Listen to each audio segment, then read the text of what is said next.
السلام علیکم ورحمۃ اللہ وبرکاتہ۔ آج ہم بات کریں گے کہ دنیا کے اندر جنت کا باغ کہاں ہے۔ یہ ہے مسجد نبوی کے ممبر سے لے کر، جو کہ پرانا والا ممبر ہے، وہاں سے لے کے اللہ کے رسول صلی اللہ علیہ وسلم کے گھر، یعنی کہ جس جگہ پر ان کی اس وقت قبر مبارک ہے، اس حصے کو اللہ کے رسول صلی اللہ علیہ وسلم نے جنت کے باغوں میں سے ایک باغ ٹھہرایا، اور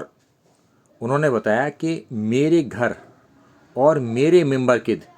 درمیان کی زمین جو ہے جنت کے باغوں میں سے ایک باغ ہے،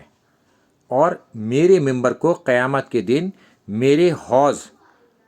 پر ہوگا، یعنی کہ یہ ممبر جو ہے اللہ کے رسول صلی اللہ علیہ وسلم کا، یہ ان کے حوض پر ہوگا، وہ حوض کوثر جس کا ذکر ہے، جہاں سے وہ اپنے امتیوں کو پانی پلائیں گے، اور وہ پیاس اسی حوض کوثر سے بجھے گی۔ تو لہٰذا دنیا کے اندر جنت کا باغ موجود ہے،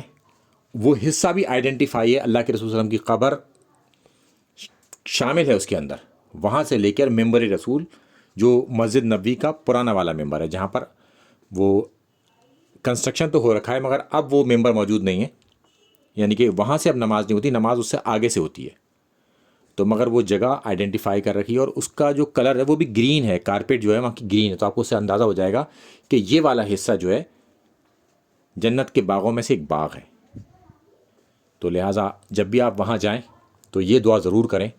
کہ یا اللہ، تیرا وعدہ ہے کہ ہر شخص ایک دن جنت میں جائے گا، ہر مسلمان اپنی سزاؤں کو پورا کرنے کے بعد، اور اب میں جنت کے اس باغ میں آ چکا ہوں، یعنی کہ جنت میں آ چکا ہوں، تو لہٰذا میرے گناہوں کو بخش دے اور مجھے